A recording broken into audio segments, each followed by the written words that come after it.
It's the end of the day with Ray. Hello, my friends. Hey, I wanted to bring Norm McConkey on because you know what, folks? He's had a fantastic year. 2020 is just about over for Norm and the rest of us. But we all knew we had a shift to e-commerce. Norm is absolutely the guy that does e-commerce for the imaging channel. He's got hundreds of dealers on his platform, and I wanted to bring him on and get some success stories and talk a little bit more about it. Norm, how are you doing, man? Ray, Merry Christmas, season's greetings, Happy New Year, all wrapped in one. Doing fantastic, my friend. Thanks for having me on again. Well, you know, there's some of those industries out there. You know, I'm glad I invested in Shopify as an example, in Amazon as an example. You know, I remember back in, last year, Norm, before the pandemic even started, you know, we were talking about the necessity for e-commerce in our channel. You've been the cheerleader for e-commerce for over 3 or 4 years now. And that passion, that vision that you had has definitely paid off. So I'm super excited for you and your team. But, you know, Norm, we still got dealers out there questioning it. So I think we all gave up on those folks, right? We're not taking those calls anymore. I mean, we're not trying to talk people into this, right? No, not at all. And I think that's like any industry. When change comes about, there's a certain number of people that are going to resist it, and that has to happen because it kind of leaves more meat on the bone for those that make the changes to proceed to the next level and onward and upward with business. Well, that's fantastic. So, Norm, let's walk through a little bit of this. You know, you had about 100 dealers on your platform, I think it was, before this thing started. You were it wasn't any grand momentum. That took you a few years to get to that level. So where are we at today with your business? Yeah, we've doubled our customer base in the last 12 months, mostly through COVID. And I know it's been a challenging time overall for our industry, but as we've seen, many of those organizations that have made those, let's say, looked into the crystal ball and said, what does the future look like? You can't really do that without making a decision to move into both e-commerce and then making a decision to expand beyond print for your customer base. So taking those customers and adding, IT services, everything else accessible online. So that's where people have moved to, and I'm happy that that's where we oriented our company. So when things started to change rapidly at the beginning of the year, we were well positioned for it. Well, you know, I did a video not too long ago and I was talking about RealityWare versus Vaporware. And we got, all these crazy lunatics out there coming up with new ways to do things that have been in existence for a long, long time. And we're trying to come up with a magic pill around maybe a software platform that's going to help us make more money. And it just doesn't exist if we just use the tools that are available for us today. And I wanted to confirm that with you, number one, because we hear a lot, especially in the DCA space. I mean, I'm hearing more about this DCA tools hitting the market, and there's like 6 of them now. They're all going to change the industry, and we're talking about managed print services like it's still 1990. You're the father of Print Fleet. I mean, you're the one that brought that whole business model to the world. So, what should a dealer really be doing? And I know, obviously, we're biased a little bit. We want them to be in e-commerce, and that's not only because we're biased to our platform, but we're also biased to the dealer's success. But what should a dealer need to be focusing on right now, Norm? Well, if you call me the father of the industry, I got to make a dad joke, right? And it is a question of what's the difference between a used car salesman and a software salesman? It's that the used car salesman knows he's lying. So the reality there is a lot of people selling things that aren't technologists and didn't develop it, and they're telling you it's amazing and it's going to change your life. Do they really even know what the stuff does? So yeah, I've heard some people advocating to the channel and to dealers, hey, you need to get a new remote monitoring system. I think it's let me say it as simply as possible. It's a bad idea. It's a waste of time.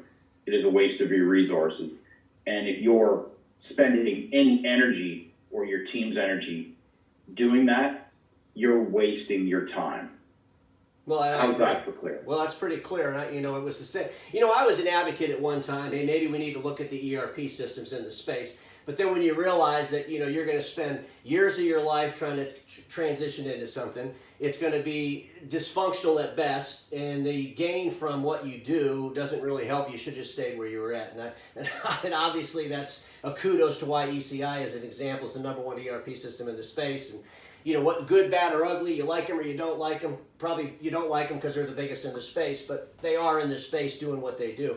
And you are integrated with them with your e-commerce platform. Do you guys work together? Yeah, on the remote monitoring systems for sure. On the new customer sites, when let's say a new client orders a new product that the dealer has never done before, that's an important part in our space, because when we open up e-commerce, right, you go from selling what you know and how you know, like maybe some outbound sales reps selling 20 or 30 different machines with variants in them, to opening up your customers to being able to source 300, 400,000 products, okay? So those products don't exist in your ERP system, most likely. So there's work that has to be done. We make it available, we push it in. It takes about a minute to set up a new customer with the orders and the information that comes through from MPS Toolbox and the e-commerce system to actually execute an order. So it is integrated to the point where that the person entering that order has all the data and the information they need to do it. Do you have any like success stories where you could share? Because we're all about dollars and cents. So you got a dealer, they get on the e-commerce platform. Is there anybody that just kind of hit a home run with that over the last 8 or 9 months through COVID? Sure.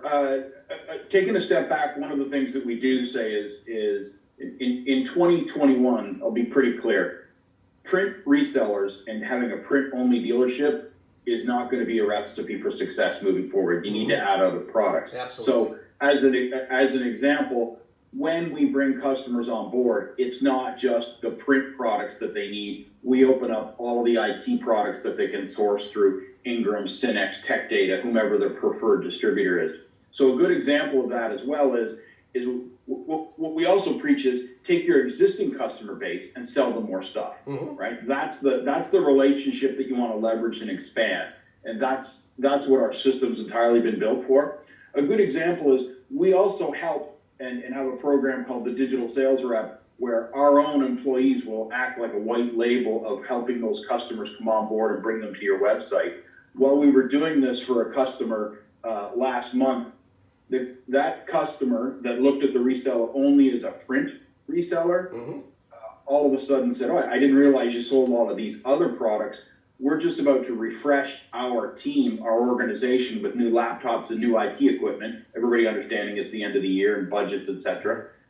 So our digital sales rep and the e-commerce platform that we had on board was the driving force to get a single order for $165,000 for one customer. So, parlay that over all the different customers you have. That end user in this case didn't realize the customer sold that, recognized the relationship they had and the opportunity.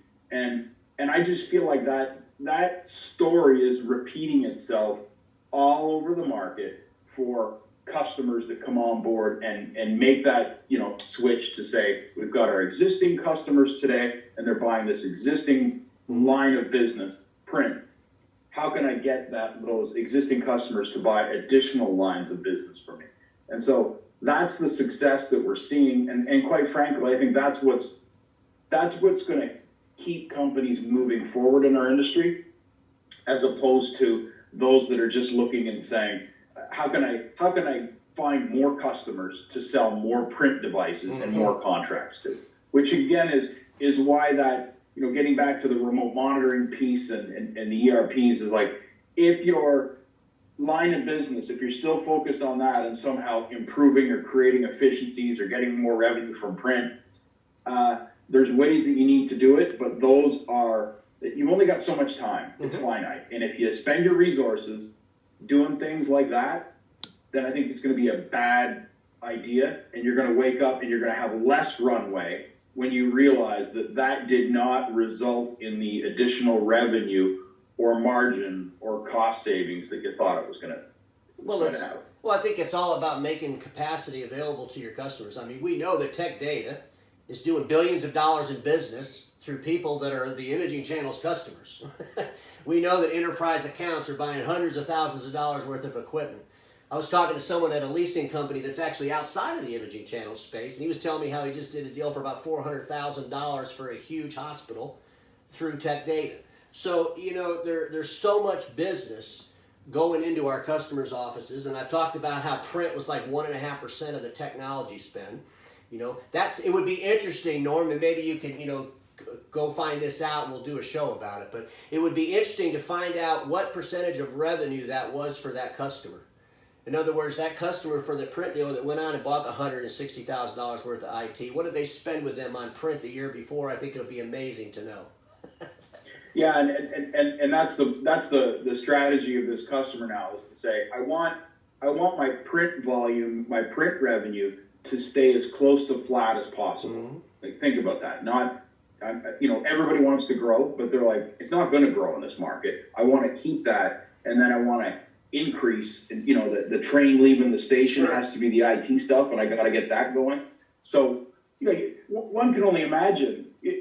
At the beginning of COVID, when everything started to shut down in March and April, one of the biggest issues that we had and had to manage and work with is Tech Data and Synext and Ingram. They were selling out of almost every SKU of laptop that they had. Every monitors, displays. They had the best quarter ever as people were sent home and were buying these things. So I think you mentioned something that's really important in the DNA of our dealerships, and one of the saving graces and things that we're great at is equipment financing. IT VARs would happily report to you, I just sold $165,000 worth of equipment and I made 5% gross margin, and they'd be dancing in the streets thinking that's amazing. Our organizations that understand financing would say, man, I'd like to get that under contract. Yep. Right? Add services to it, get a 5-year lease, help the company finance and structure their cash flow better. And I think that's something that if we as an industry move into the IT space with the knowledge that we have on financing and the access to capital and the way we do this and our, even our existing ERP systems and again, our relationships, you can overrun what these VARs are doing. These VARs, IT specialists, they generally have in your neighborhood maybe a dozen important customers, whereas you probably have print relationships, speaking to the dealers, with hundreds or even a few thousand organizations. Each one of those, right, has a VAR that's in there trying to sell equipment, whereas you could be the person. And what's the value in that? Like IT equipment today, plug it in, right? It's not. This is not 1995 when a network specialist has to figure out how to get all these things to work together and updates, patches. This stuff works now, right? A huge value is you having access and authority to buy it and access to capital to help them finance it. Who's got money today? Everybody's sitting on cash if they have it or spending it through this. Through the crisis that we're in now. Well, that's the thing about IT, and I even did a video on that. When you look at my friend Milton Bartley down in Nashville, very boutique and his deliverable, average services, $6,000-$7,000 a month. Obviously, that's not the customers we're talking about. But if you look in the document imaging channel where they have 1,000 customers out in the marketplace, or even the smaller dealerships with 500 or 600, 750 customers, they are buying technology from Amazon, from Tech Data, from Ingram Microns, from commodity type environments through cash programs that our dealers could easily figure out a way to do that better. And I think that's huge. And Norm, let me ask you a question. When you look at the competitors inside the space for our dealers, so I've seen some things on social media. Hey, we'll get you a website. I think it's even free. We'll set you up free or whatever the hell they're talking about. But it seems to me that they're all focused really just around the print and around the toner. And I want to make sure that people understand the difference in your deliverable, because you're tied into all the catalogs with Tech Data. Can you explain a little bit of that? Because some people think, hey, it's easy. I'll just throw my catalog on my website. People can go click buy now and they get a bottle of toner. What's the difference in what you're offering? Sure. So, our heritage is obviously in print, and I happen to think that we have the best global database of print devices and supply. So if you go to any one of our customers and you type out, a supply SKU or a printer model, we're going to be able to tell you the parts and supplies that fit into it. And we can do that better than anybody. Okay. But the reality is that once people go to a website, it's all the other catalog products that you have. And so the IT assets that you have, and let's use Tech Data as a good example.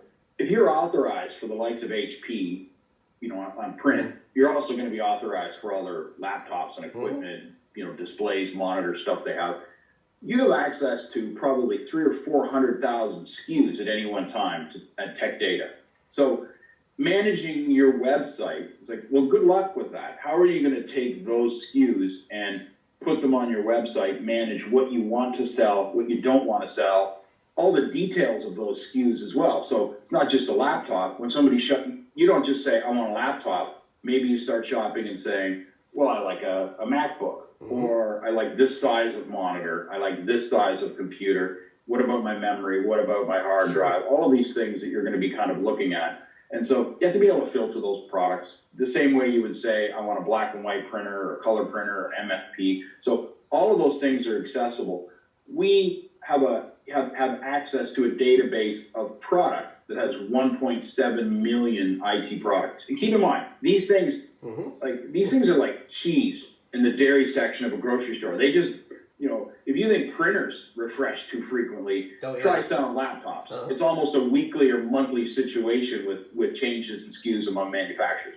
So being able to manage all those, remove products that are no longer accessible because they're not available, they've been end of life, adding new ones on, has to be something that you can do without even thinking about it. And that's everything that MPS Toolbox does. We manage all that back office stuff so that a customer goes in, they might search for a particular product. Oh, I want laptops. Then they can filter all those and then buy them. And then hopefully with your help, finance them if the deal warrants that or the customer wants that to be the case. Are you working with any of the finance companies? I started by Leasing Revolution, and that's kind of part of that process. I just haven't got to that video yet, but I mean, what are the leasing companies' response to that? I mean, they always want you to sign the document. Are they willing to use charge card type systems with financing? And, have you had any of those conversations? Sure. I think let's phrase them as difficult conversations, right? Because leasing companies, by and large, are banks, and they're resistant to change. What is the reality of what's happening online? People don't tend to buy things anymore. We all know that. Did you buy your phone, or did the phone come as a package with the service that you had from AT&T or Verizon or whomever you may use, right? So I think it's important to understand that the financing organizations in our industry have gotten used to, I would say, taking a pretty big bite of the apple, the profit apple that exists out there. When it comes to small equipment financing and leasing, I think there's a much better opportunity now for companies that look at the assets not as a single deal, but as a pool of capital that you may have access to, that you can put various different products out there. Because the old system of sending a customer an invoice and then hoping, let's be honest, hoping that this is a leasing company, hoping they don't actually pay on time, so they're going to get the interest, and then they're going to get a little bit of a penalty. I think that's what's going on, and they're resistant to change there. But they don't need to be. You yourself can finance assets on your website and do it using their credit card rebilling systems that may take 2%. So imagine your entire finance piece and collecting that $100 or $200 or $500 monthly bill automatically via credit card and having to pay the credit card company 2 or 3%. That's what we're doing with our customers now. And so so there's a way for leasing companies to become involved here, but if they continue with their old ways, they're going to be, I'll use the word, disintermediated. Yeah. They're going to find themselves removed from this, because that's the way people acquire technology and products today. Nobody buys IT. They get IT as part of a service or a monthly fee. No, I agree. That's interesting. Well, we'll see how that progresses with them. Like you said, we all have to change. There's a whole lot of changes coming.